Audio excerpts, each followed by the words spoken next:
Very good morning to you. I'm incredibly excited and privileged to introduce Dr. Daniel Gams Massi, the General Secretary of African Academy of Neurology, to our World Federation Neurology YouTube viewers. How are you, Danny? I'm good, Prof. Tissa. I'm excited to join the WFN. Uh, Thank you very much. Danny, how excited are you with upcoming World Brain Day? As you know, World Federation Neurology and International Parkinson's and Movement Disorder Society, as everybody know as MBS, WFN and MBS is joining forces together to promote advocacy work around Parkinson's disease with a very ambitious agenda of ending Parkinson's disease. How excited are you representing very important part of the world, African Academy of Neurology? As a Secretary General of the African Academy of Neurology, I'm very excited.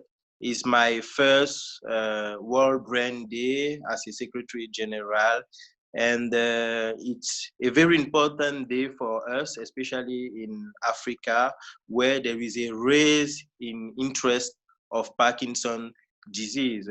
Actually, due to the increased number of neurologists, we now know that Parkinson disease is not a rare disease in Africa, because actually we have tools to diagnose, and we know that the prevalence is increasing every year. So it is very important for us to promote and also to advocate on the Parkinson disease and how to solve the problem of Parkinson disease patients in Africa.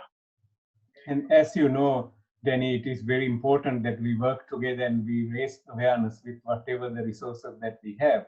To make matters complicated, we live in the middle of a pandemic, which you or me never expect during our lifetime this time. That said, we are still respecting humanity, and I'm talking to you from Melbourne, and you are talking to me from Douala, Cameroon. We have basically broken the barriers between countries. My next question is, Africa has unique problems. From my experience last year, you struggle with a lot more unique problems compared to some of us in other parts of the world. Of course, we have our own problems. How is the current awareness of Parkinson's disease among Africans in different countries? When they develop Parkinson's symptoms, is it easy for them to access a neurologist, or do they normally go to faith healers and traditional healers as they normally do for headaches and other disorders? This is one of the important points, because you may know that in Africa in general, most of people do not come directly to hospital or to healthcare centers. Most of the patients, especially located in rural and urban area, first they usually go to a traditional healer. Even for Parkinson disease, many patients first go to traditional healer. And if they don't go to traditional healer, there is like a general consideration that a whole people who have tremor is due to age. So most of our patients, they are kept at home without any consultation, without any treatment, because their family member think that it is related to age. So in general, we receive patients at a very, very late stage of Parkinson's disease, where it is sometimes difficult to manage with our current treatment. And also, there is an important issue in Africa, especially in sub-Saharan Africa, is the issue of the availability of Parkinson's disease drugs. In my area, especially in Cameroon, we face a lot of difficulties, especially with dopamine agonist and L-DOPA. Sometimes our patient, they have a gap in the treatment because there is no L-DOPA or there is no dopamine agonist. So it's not only the matter of patients who are first going to traditional healer. There's also a matter of patient who cannot afford the treatment because it is not available. Mm-hmm. So I'm assuming that most public hospitals cannot offer medications to these patients as part of the package. They have to buy them from outside pharmacy. Yes, yes. And what you're saying is that even for them to buy, they are not available. Yes, even if they have the means to buy, sometimes it is not available. It is not available. Generally, what sort of anti-Parkinsonian medications do they have access to? You have dopamine agonists, L-Dopa. Do you have any other advanced therapies also, such as apomorphine, levodopa, carbidopa, gel therapy? None of those things are available? No, they are very, they are just not available. We have just L-Dopa, we have dopamine agonist, but for a very, specialized treatment like apomorphine, like GBS, they are not available in our setting, especially in sub-Saharan. But in the northern part of Africa, in Morocco, in Tunisia, they have started doing deep brain stimulation, and they are also using apomorphine intrathecally. So there is a gap between the northern part of Africa and the sub-Saharan Africa. I would assume that even in those countries, they are probably not funded by governments, but patients will have to pay for them for the most part. Generally, patients have to pay for them. And generally, so only a very limited number of patients would be able to access them then. That is obviously our reality.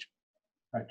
My last question is the neurology training and training in subspecialties in neurology.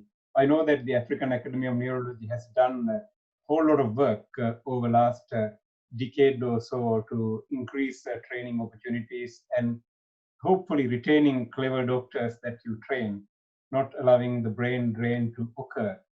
Any update on those fronts? Yes, actually, in Africa, we have 3 WFN accredited center. We have Rabat in Morocco, we have Dakar in Senegal, and the recent one is Cape Town in South Africa.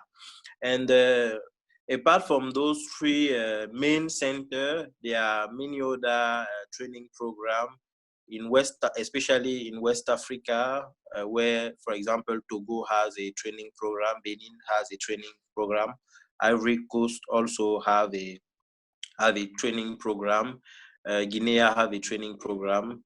In Central Africa, Cameroon has a training program, and Gabon also has started a training program. In the eastern part of Africa, Ethiopia has a training program, and there is a new created program in Zambia, which is growing. But we have to know that there is still a huge need of neurologists in Africa.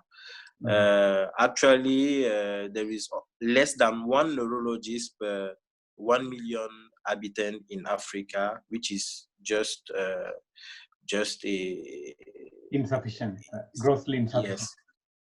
Yes, it's just difficult to manage all the patients that need neurological care. But hopefully good days are to come. As you know, we now have Global Neurology Alliance. We put together all international professional societies as an overarching umbrella to promote brain health, and things like World Brain Day and things like virtual webinars and other things that are happening as part of this pandemic, I personally think would create a new world. Hopefully youngsters in medical schools would suddenly become interested in brain. They would hear about Parkinson's talks. They would see some of the Facebook posts, Twitter posts, and social media posts, and the great work that you all are doing at AFAN would change the tide. hopefully for better. And let's hope that what we all do, despite in the middle of a pandemic, despite the difficulties, would start this change and continue to build a better world for better brain health. Any final message, Danny, for your friends and colleagues in Sub-Saharan Africa and African Academy of Neurology representing members for the World Brain Day before we complete this interview? Okay, for the World Brain Day, I want first to thank the WFN, which mentor the AFAN and usually accompany the AFAN in all our activities. And for the neurologists in Sub-Saharan Africa, we need to know that Parkinson's disease is a reality in our context, and we need to stand up, work together, advocate, and sensitize population on the disease. It is one of our role as a neurologist in our continent.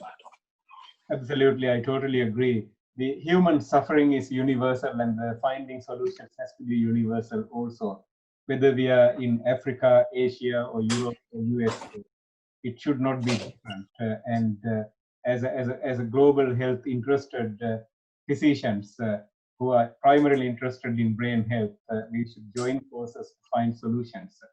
So again, congratulations on all the good work, and thank you very much for supporting World Brain Day initiatives. And as you know, World Federation has the strongest support for African region, just like other parts. And we believe in one world, and we believe in collaboration, collaboration, collaboration. So thank you once again for all your leadership. And we wish Thank you, Professor Tissa. Thank you, Professor Tissa. It's an honor for me to be here. Okay.